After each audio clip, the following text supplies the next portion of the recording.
Welcome to Wanderlust Wishes, the podcast where we explore the world one destination at a time. I'm Julie. And I'm Krystle. As travel agents with fantastical vacations, we are here to share our passion for travel and help you turn your wanderlust into reality. From hidden gems to bucket list adventures, join us as we dive into the sights, sounds, and stories of our favorite destinations. So grab your passport, pack your bags, and let's embark on this journey together.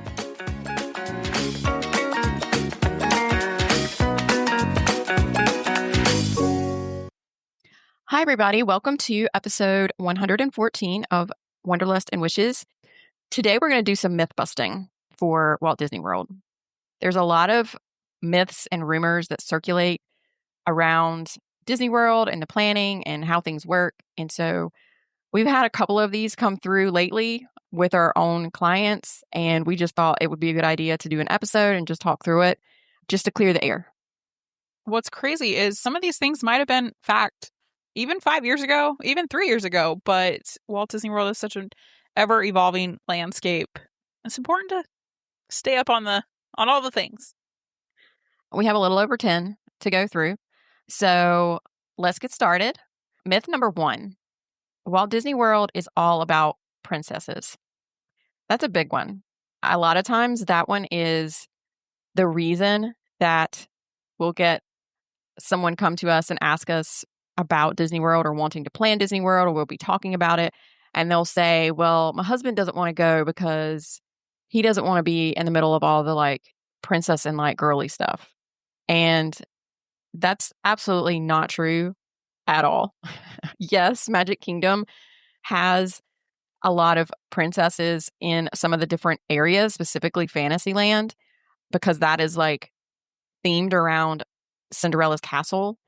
But outside of that, they're kind of dispersed around, but there's all kinds of other things. You have Star Wars, you have Toy Story, you have Guardians of the Galaxy, you have Tron, you have Avatar, you have the Epcot festivals that don't have anything to do with princesses.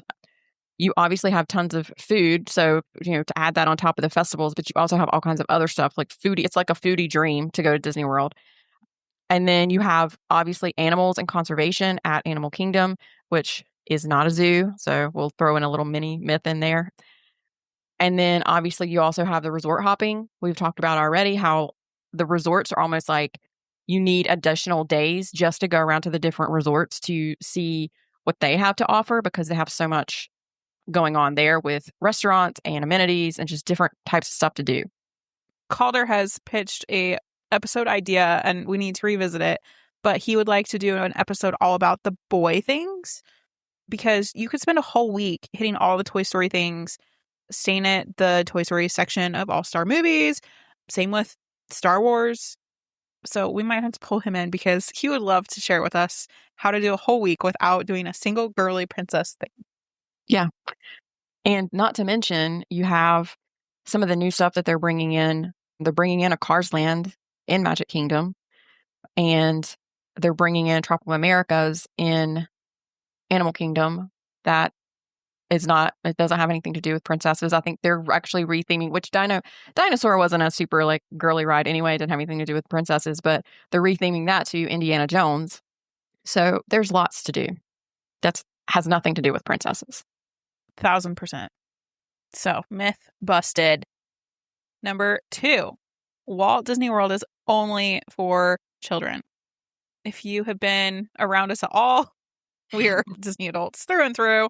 But Disney also has something for every single age. There's signature dining, adult-only lounges and dining, the deluxe resorts, behind-the-scenes tours. You have to be 18 to even go on some of these. There's PGA-level golf courses, Disney Springs. There's so much that is just specifically for adults. So you can no longer say Disney is just for kids. There's a whole thing about people that get upset with adults that are there because they think that it should be for kids and that adults shouldn't be there. And so that tells you there are plenty of adults in Disney World that don't have children with them. I mean, one of the biggest things that people do at Epcot, and I'm not condoning this one way or the other, but they do drinking around the world.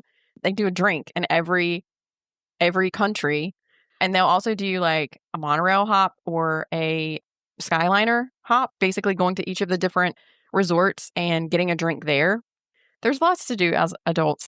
That leads me to a bonus myth that Disney food is just burgers and chicken and theme park food. That is the farthest thing from the truth. It is certainly a foodie destination. You can do the whole week without having a single burger, chicken nugget, or fry and still eat so good. There are Michelin star restaurants on property. Myth number 3, you should wait until your kids are older. And I could tell you, Krystle feels really strongly about this one, as she had her kids there very young. They've been going since they were, Reese was like 6 months old or something, less than a year old. Yeah, she was 4 months old, I think, her first year. Yeah. But, a lot of people will say, don't waste your money. They won't remember it. And they may not remember it if they're really, really young, but you will. And they will also see the pictures and remember it through the pictures and love looking at those. Like, I know that my girls, Ella was 3 the first time we went. And I do think that there are some things that she remembers from that trip, but there's also pictures of us from that trip. And I think that also adds to it. You're going to remember the first time that they hug Mickey or a character. I have a picture, and it still like makes me emotional, of Lena and Ella hugging Cinderella. Both of them have their little eyes closed, and they are just so in love, and they are hugging her with all their little tiny arms could possibly muster. They were so excited. Seeing the fireworks through their eyes, riding whatever their favorite ride is together. I know we joke about the Speedway cars being old and they really need to be replaced, and they really do. But that's a really nostalgic ride for us because we used to ride that. We still do. We rode that when the girls were so young or so little that they couldn't reach the pedals, but they could sit in the driver's seat and steer. And which, using the term loosely, steer, but thankfully they have the little bar in the middle that keeps you from like swerving off the track. But like, I remember that, and just excitement over any little moment. I have a video of the girls the first time they rode the Skyliner, and it is so precious. They're squealing and so excited, like they don't know what to think. I think Lena was a little scared and excited at the same time. She was like, what is happening? But it's so precious. So every age at Disney experiences it differently. As they grow older, they're going to remember the things that are nostalgic for them and want to continue doing them, but they're also going to have new things that they want to do and experience as they get older, and they can maybe ride more things. So there really isn't a perfect age. Just go. Don't wait. And children under 3 are free. Yes, that's true. Why not take them? I was just scrolling through my pictures while you were talking because I couldn't remember if Reese was 18 months or 2.5, but she was 2.5. She was not 3 yet. And she had recently become obsessed with Cinderella, and she didn't realize who we were meeting at Fairy Tale Hall. And she had her little Cindy dress on, and the look in her eyes, I have a picture of it when she first met Cindy. Tears in my eyes. It was so precious. And she still talks about that. She remembers that. I'm not great at printing pictures. They can go through my phone and look at pictures, but they're magical moments in all the ages. All my kids have been before they were 3. I feel like it almost even gets harder the older they get because they lose some of the magic. Sometimes I can like go off on tangents, but I have one more thing because I was just thinking about it. They don't do this anymore, and I really wish they would. They used to do this Jedi training in Hollywood Studios, and the girls did that. I have a picture of Ella, and they're using the Force to push Kylo Ren and Darth Vader back into like the cave. And her sweet little face, like she believes 150% that she is using the Force to push these guys back into the cave. And it is so precious. It's like a side, like a profile picture, and her little face is like scrunched up, like she's really concentrating, and her little hand is out. Ugh, it's just precious. So like stuff like that. Like if I had waited until she was older, because I think she was 4 or 5 at that point, you just have to take them. They have a fantastic time regardless of the age. Myth number 4. Disney is too expensive. I was watching, it was probably a podcast they turned into a reel on Facebook or something recently. And they started going through naming, they had this whole list of, and said that these, can you guess which is more expensive, Disney or this other vacation?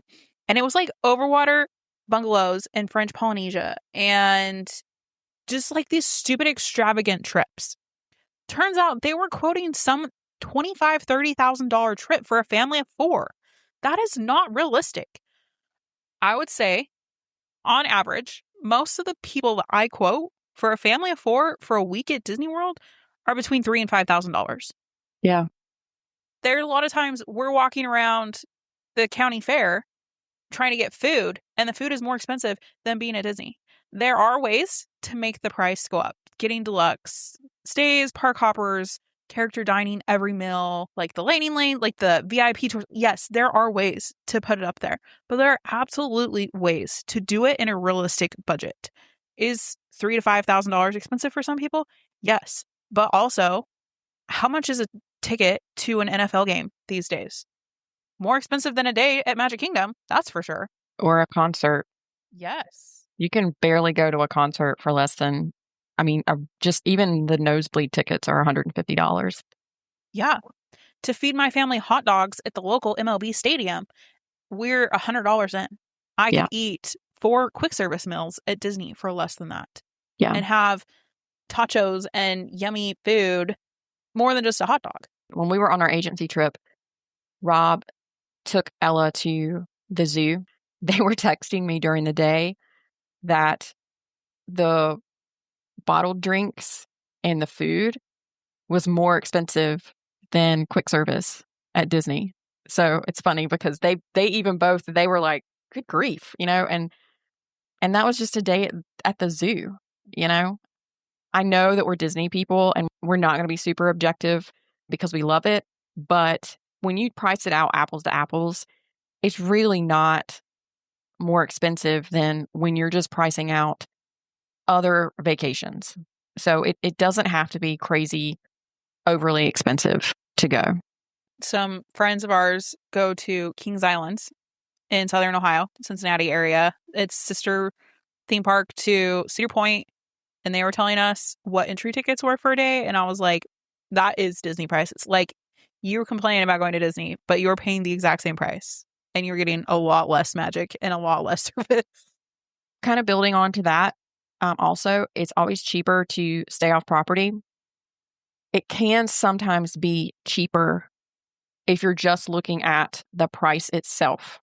But if you add in transportation, so renting a car or taking an Uber, parking at the parks and at the hotels, because a lot of times offsite hotels, you have to pay whatever, $30 a night to park.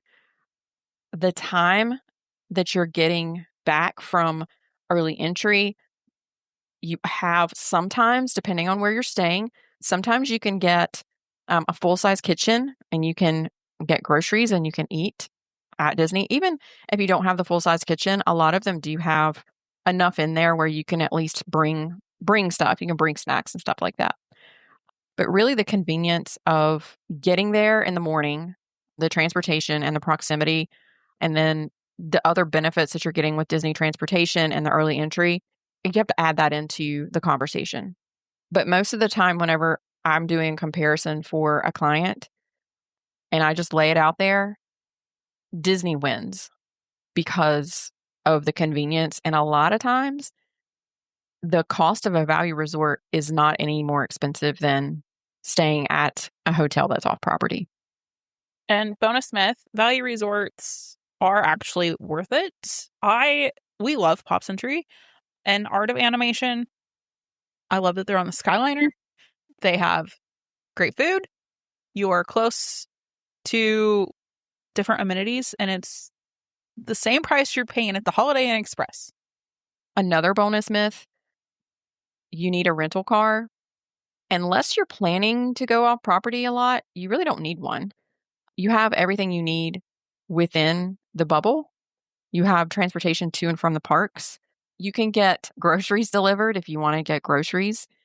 I mean, obviously, I think if there was like an emergency or something, then you could just take an Uber, but I don't think that it's necessary to get a rental car. We drive usually, and we don't use our car the entire time we're there. Maybe every once in a while we'll take it to a dining reservation because it might be a little bit faster to get there driving versus using Disney transportation. But if we had to, we could still take Disney transportation. There was a time that we split our trip with a beach vacation. And fun fact that a lot of people don't realize, there is a rental car property office in the bubble. They will come pick you up and you can go pick up a rental car and then go on your merry way. And then you're not paying the daily rate for your car just to sit. So that's what we did after our Disney vacation was done. Then we got the rental car. A couple of years ago, we rented a car and drove it down because of a hurricane was coming through. So all the flights were getting canceled. But our flight back was fine because it was after and we didn't want to cancel the flight back. So we just rented a car or a minivan or something and drove it down. I dropped them off at the resort, then took the rental car, dropped it off, dropped the keys off because it was after hours, and took the shuttle back to my resort. And it was easy peasy. All right. Our next myth on the list. I think this is officially number 6. Using a travel agent who specializes in Disney costs extra. 98% of the time, this is fiction. This surprises people all the time. There are some people out there who do charge fees, but we work on commission that is already built into your trip. Whether you book straight on the Disney website or whether you book through us, it is the exact same price. But we just have added amenities that we can add, like putting a new promo, applying a new promo, or Disney Cruise Line, we have the ability to give you onboard credit. We're your one point of contact. We can sit down and personalize an itinerary with you and get your dining reservations 60 days out. All those little things, you don't get that booking by yourself or booking with Costco. Myth number 7, you have to buy all your food inside the parks. This is 100% wrong. Yes, it is convenient to buy your food in the parks a lot of times instead of worrying about carrying it around with you, but you could pack sandwiches every day if you wanted to and bring those in. We strongly recommend bringing snacks to have in your park bag. Things like goldfish and protein bars and chomps, things like that, so that if you're standing in line and somebody's getting hangry and you need to give them a snack, you have a little one that's sitting in the stroller and they're getting cranky and you just need to give them a little pack of goldfish or an applesauce packet or something like that. This is really awesome for being able to give them their favorite snacks, like your whole family or whoever it is that you're with. Everybody can bring their favorite snack in. I mean, you don't have to worry about having to look for something. If you have a picky eater or you have someone that has food allergies, this is a lifesaver. And obviously for water, like being able to bring your water bottle in and refill it, all of those things you can do. If you're bringing in a cooler, you cannot bring in loose ice. So you'll want to use one of those little ice packs.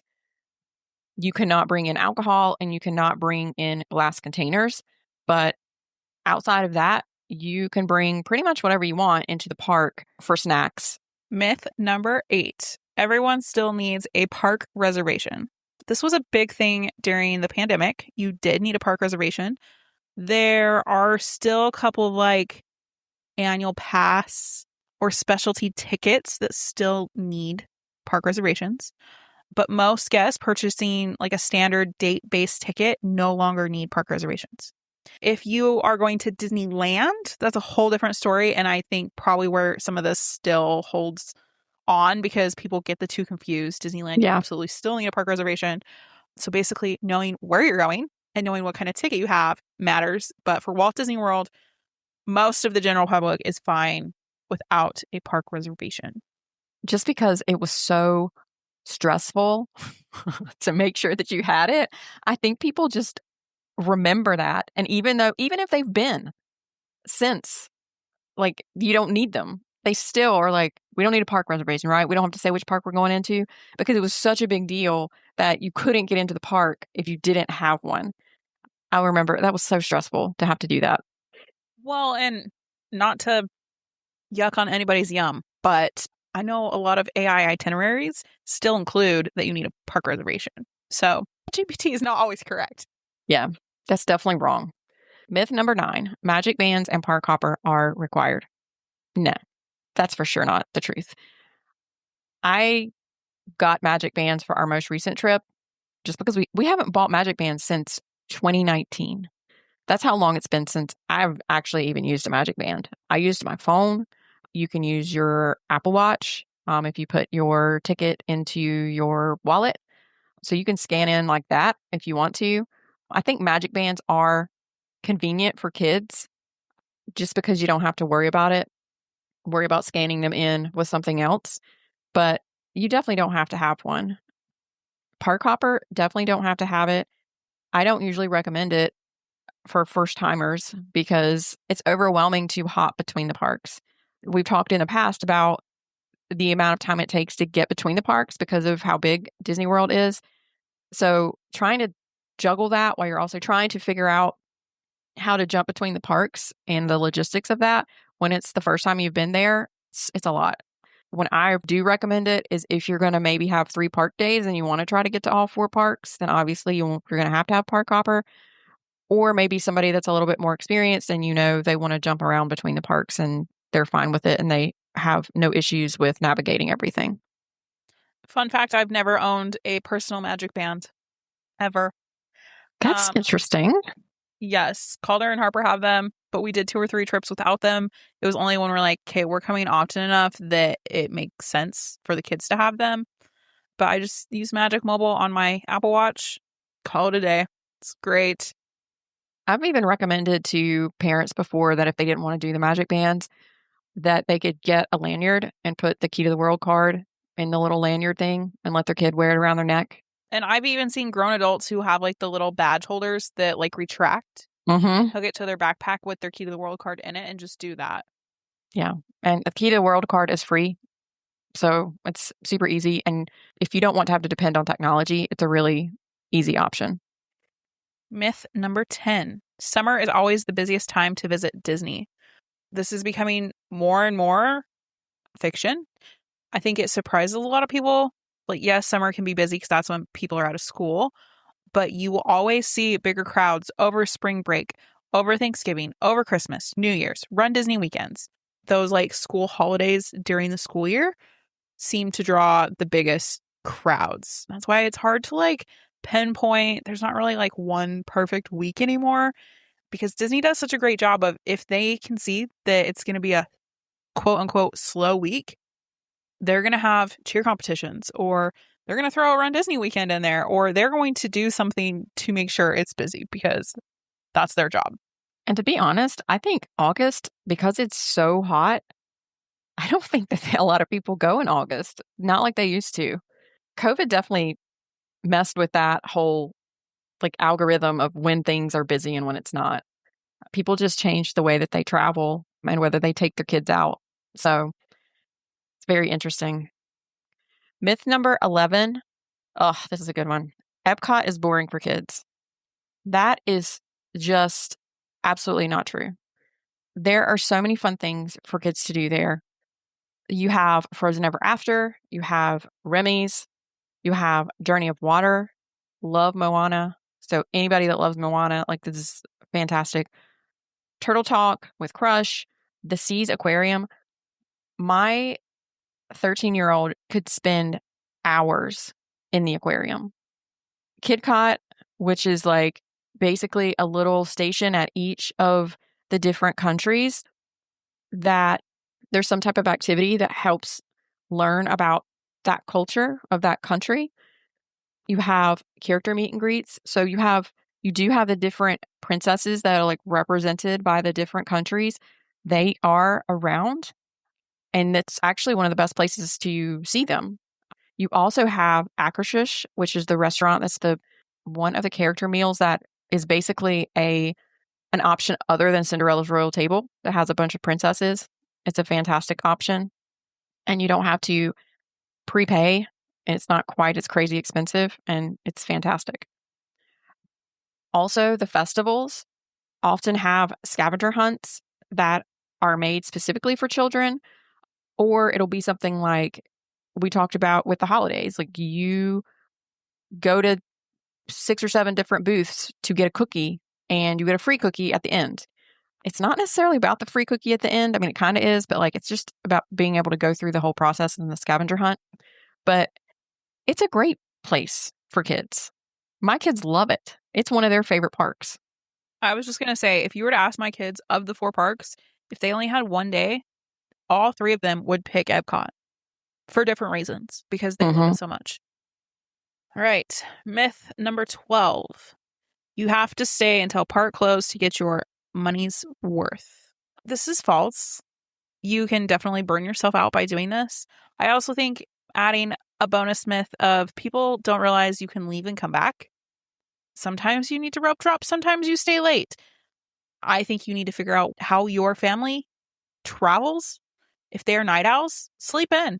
Then you can stay till park close, but you need to do whatever is best for your family so you aren't running yourself ragged. Bonus myth, resort days are a waste. Ugh, please don't even get me started on that. Resort days are the freaking best. Some of the best memories that I have are days that we didn't go into the parks and that we stayed at our own resort and did like the pool, or we went around to other resorts and we just piddle farted around basically. Like it because it's a relaxing day, especially if you're staying at a deluxe resort. You're paying to stay at a nice resort. You need to spend time there and like soak up the amenities and the atmosphere for sure. We talk about this all the time. Some of our best trips are the trips that we have unexpectedly to resort days because travel things have changed and it's cheaper to do a second day. Roasting s'mores, watching a movie under the stars.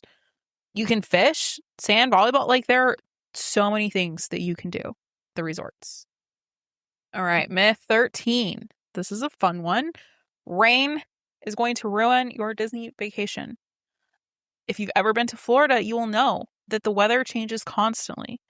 And one of the big differences between Florida and California is most of the attractions are indoors, so they can stay open. Once in a while, an outdoor ride may temporarily close because of lightning, but rain itself isn't going to shut down anything. In fact, most of the people will leave because they believe they need to leave. And everything becomes a walk-on. They have special parades. Just pack a poncho or a rain jacket and just keep going. We've had some glorious times together in the rain, dancing through Epcot. We had our rain jackets and umbrellas and we just kept going. They still do fireworks on a lot of rain nights. So don't leave thinking it's all over. Yeah. Yeah. I have a video of Krystle skipping in her Mickey rain jacket at Epcot when it was raining. Yep. And, I know my family will ride. We don't care. We'll get on a roller coaster as long as it's not like pouring down rain where it's painful, to be on the ride. Who cares? It's just water. It's fine. Before we wrap up, we're going to do a couple of fact or fiction rapid fire. See how this goes. Cinderella Castle has, I can't even say this with a straight face. Cinderella Castle has hotel rooms anyone can book. This is fiction. There is one room. You have to be invited or win it in a contest. It is not actually able to book. Disney World is bigger than Manhattan. That is true. That is a fact. 40 square miles, people. It's crazy. It's massive. The monorail goes to every Disney park. False. This is fiction. It only goes to Magic Kingdom and Epcot. Next one, we talked about this earlier. Disney lets you bring your own food into the parks. Yes, that is a fact. That is true. Every attraction has a single rider line. Fiction. It would be nice if they did, but no. And usually, if even ones that advertise they have it aren't always operating every day. So that's fun. Yeah. That makes it tough because you really have to just check. You can get free cups of ice water almost anywhere that serves fountain drinks.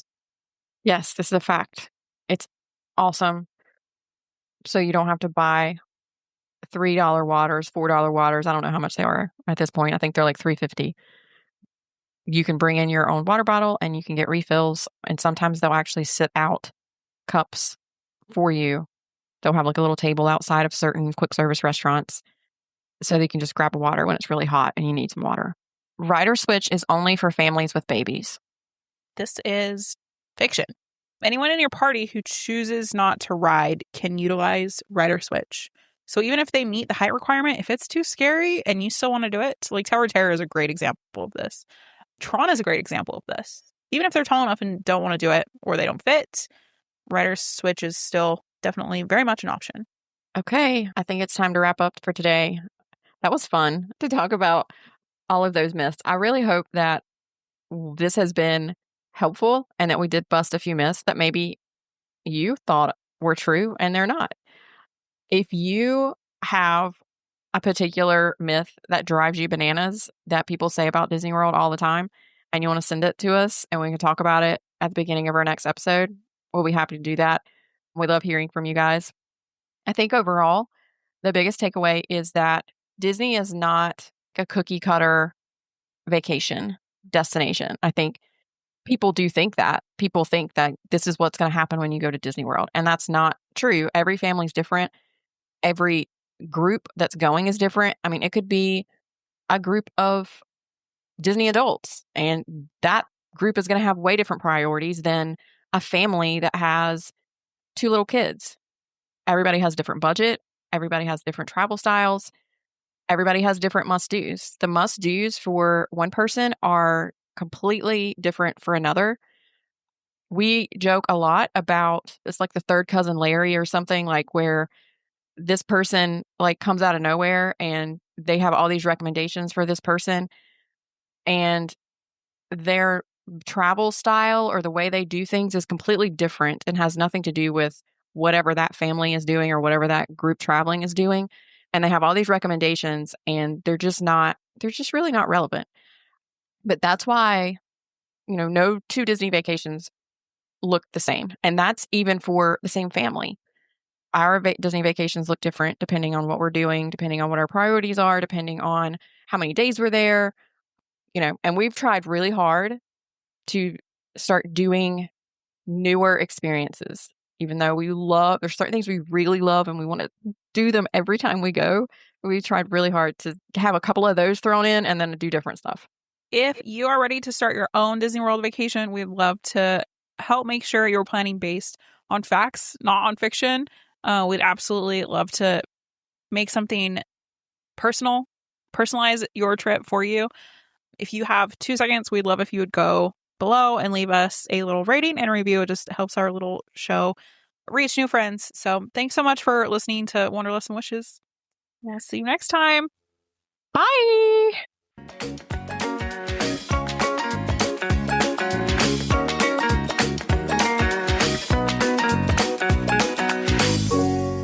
Thanks for tuning in to another episode of Wanderlust and Wishes. If you enjoyed today's episode, don't forget to subscribe and leave us a review on your favorite podcast platform. And remember, the world is full of wonders waiting to be explored. Until next time, happy travels. Bye for now.